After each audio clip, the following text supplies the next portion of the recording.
చెప్పండి అన్న, ఏంది ఈ రోజు ఈ అడవిలో నిలబడాల్సిన పరిస్థితి ఏమొచ్చింది మీకు? ఇప్పుడు నాకు అర్థం కాని విషయం ఏంటంటే అన్న, అసలు సీఎం శ్రీనివాసరావా లేకపోతే రేవంత్ రెడ్డి అర్థం కావట్లేదు.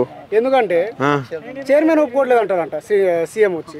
అదే మేము ఒప్పుకుంటున్నాం, మాకే ఏం ప్రాబ్లం లేదు, కానీ పోస్టులు ఇవ్వడానికి శ్రీనివాసరావు ఒప్పుకోవట్లేదు అంటున్నాడు. ఆయన ఇది నమ్మొచ్చా? అది ఆ రోజు అదే అర్థం కావట్లేదు. చైర్మన్ సీఎం అయిపోయినాడు ఆ రోజు. ఎందుకంటే మూడు గంటల మీటింగ్ జరిగింది. 3 గంటల మీటింగ్ లో ఒక మాట, సరే మీకు న్యాయం చేస్తున్నాం 1500 మందికే కదా, లేకపోతే మిగిలిన పోస్టులు అయినా సరే మీకు అలాట్ చేస్తామని చెప్పి ఒక మాట అనలేకపోయిన సీఎం ఇవాళ మాకు అర్థం కాని విషయం ఏంటంటే శ్రీనివాసరావు సీఎం కావుతుంది. అందుకోసమే, ఎందుకంటే ఆంధ్ర వాళ్ళు ఎప్పటి నుంచో దోచుకుంటారు. ఒక రోజు ఆంధ్ర అంటే నాకు మాట గుర్తొచ్చింది. అదే డీజీపీ మహేందర్ రెడ్డి ఉన్నప్పుడు పచ్చి బూతులు తిట్టిన రేవంత్ రెడ్డి ఈ రోజు టీఎస్పీఎస్సీ చైర్మన్. ఎలా చూస్తారు దాన్ని మీరు? ఎట్లా అంటే అన్న, నువ్వు రెడ్డి నేను రెడ్డి, నువ్వు కొంచెం దోచుకో నేను కొంచెం దోచుకోనట్టే ఉన్నాను. అంత ముందు వెలమ దొరలు ఉండే, రెడ్డి దొరలు వచ్చారు. ఇక అంతే వాళ్ళు. ఇప్పుడు అంతే టీఎస్పీఎస్సీ చైర్మన్ రెడ్డి ఉన్నాడు, ఏజీ సుదర్శన్ రెడ్డి, ఇంకా మొత్తం రెడ్డిల పాలన అయిపోయింది. మొత్తం నరేందర్ రెడ్డి, అందరు రెడ్డిలే ఉన్నారు. ఇంకా వేరే సామాజిక న్యాయం ఇక్కడిది.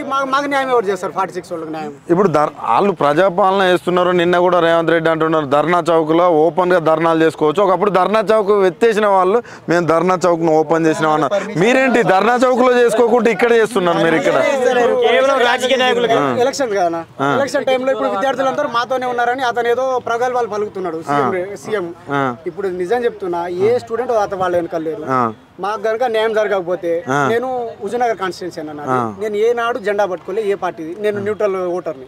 కానీ నేను ఉత్తమ్ కుమార్ రెడ్డి కోసం మీటింగ్ లోకి వెళ్ళిన 46 జీవో మిమ్మల్ని ఎత్తివేస్తారు, మిమ్మల్ని జాబ్ లో తీసుకుంటారు. ఊరికి వచ్చిండు, గ్రామ పంచాయతీకి వచ్చి మీకు 6 గ్యారెంటీలు ఉన్నాయని 6 గ్యారెంటీలు చెప్తే, సార్ మరి మా జియో 46 కి న్యాయం చేస్తారంటే ఆ దృష్టి మా దగ్గర ఉన్నది, మేము చేస్తాం, మీకు ఇక్కడ ఉన్న పిల్లల గురించి మాకు బాగా తెలుసు, మీరు ఎంత అన్యాయం అయ్యారు అని చెప్పి ఆ రోజు మాట ఇచ్చిన ఉత్తమ్ కుమార్ రెడ్డి ఇవాళ ఒక మాట మాట్లాడకపోవడం ఇంత బాధ అనిపిస్తుంది.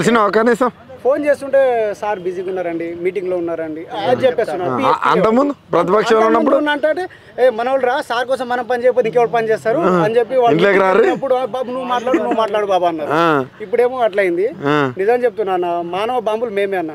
రేపు 46 అప్పుడు మేము ఒక కాన్స్టిట్యున్సీ ఎంచుకుంటాం, ఖచ్చితంగా అది ఓడగొడతాం అన్న. ఇప్పుడు అశోక్ సార్ వాళ్ళ ఇంటి దగ్గర కూడా టెంట్లు తీసేయడం, అక్కడ ఉన్న వాళ్ళని అరెస్ట్ చేయడం ఎట్లా చూస్తారు మీరు? ఇప్పుడు అక్కడ నుంచి వచ్చినాం అన్న మేము. అసలు ఎట్లా అంటే పోలీసులు ఎంత మంది ఒక తీవ్రవాదుల్ని అరెస్ట్ చేసినట్టు చేస్తున్నారు అన్న.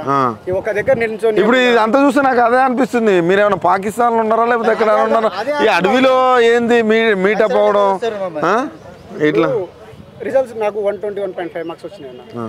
అంత దరిద్రమైన పేపర్లో కూడా 100 దాటడం చాలా కష్టం. అలాంటిది నేను 103 మార్క్స్ తెచ్చుకున్నాను. అలాంటిది నేను ఎంత కష్టపడి ఉంటే నాకు ఆ మార్క్స్ వచ్చింటాయి. ఇప్పుడేమో నాకు మెరిట్ ఉన్నోనేమో నేను రోడ్ల వెంబడి తిరుగుతున్నా, నాతో పాటు ఒకటి చదువుకున్నాడు స్టడీ హాల్లో, వాడికి 73 మార్క్స్ వచ్చినాయి. వాడు మొన్న ఇంటికి పోతూ బ్రో నీ చదువుకో బ్రో, వేరే బుక్స్ చదువుకొని నాకు సలహాలు ఇస్తున్నాడు.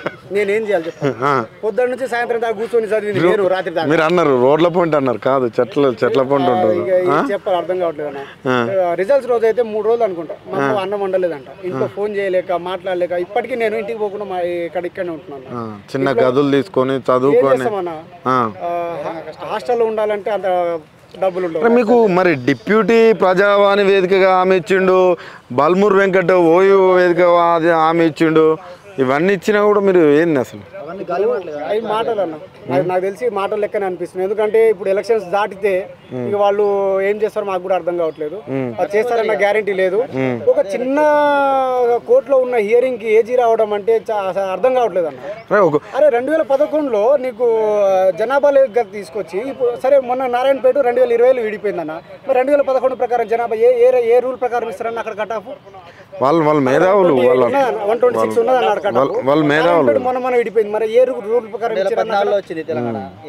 అసలు ఏందన్నా నాకు అర్థం కాని పరిస్థితిలో. అరే కుమార్ ఆంటీ పని ఏమో క్షణంలో చేసేసిల్లు. ఆంధ్ర నేను కూడా ఆంధ్ర ఉంటే బాగుండేది ఇప్పుడు అనిపిస్తుందా? ఎందుకంటే నాది బార్డర్ అన్న, నాకు జగ్గేపేటకు జస్ట్ 12 కిలోమీటర్ దూరం ఉంటుంది.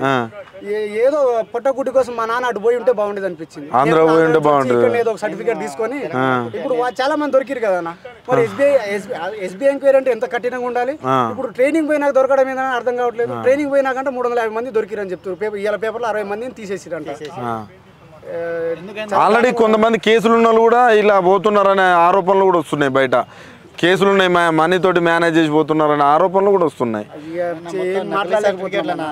సర్టిఫికెట్లు ఇక్కడ తెచ్చి ఇక్కడ మేము స్థానికులమని చెప్పుకున్నారు. నలుగురు ముందు ఏడ్చే అంత ఏమంటారు అన్న, ఏడ్చితే నవ్వుతారు, నలుగురు నవ్వుతారు. ఏడిస్తే నలుగురు ముందు ఏడ్చినాం అనుకో, ఇక వాళ్ళు నవ్వుతారా, వీడు సిగ్గు లేకుండా కాంగ్రెస్ ప్రభుత్వాన్ని తీసుకొచ్చిండు, ఇప్పుడు ఏమో ఏడుస్తున్నాడు, వాడికైనా సిగ్గు ఉండాలి లేకపోతే మనకైనా సిగ్గు ఉండాలని వాళ్ళే అంటున్నాను.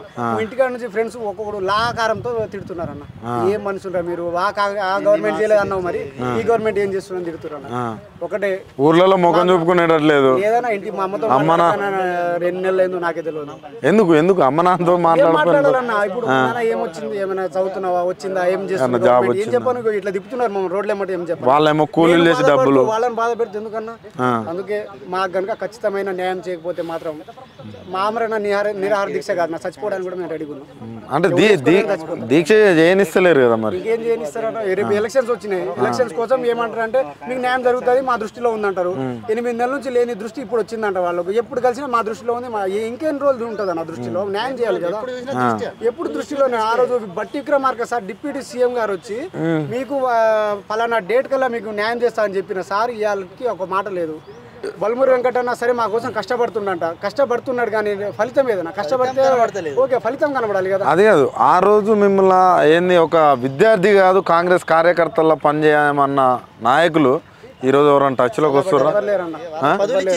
ఆ రోజు గవర్నమెంట్ కి మాకు అంత అనుకూలంగా మాట్లాడిన, అదే గవర్నమెంట్ కి అనుకూలంగా మాట్లాడి ఇప్పుడున్న తీన్మార్ మల్లన్న మా ఫోన్ వస్తుంటే కట్ చేస్తున్నారు అన్న వాళ్ళు. సార్ ఇట్లా మా గురించి ఆఫీస్ పోయే ప్రయత్నం చేశారు, ఏం చేస్తామన్నా, ఆఫీస్ పోయే ప్రయత్నం చేసిరా? ప్రయత్నం చేస్తుంటే ప్రగన్న దగ్గర పోయినామన్నా.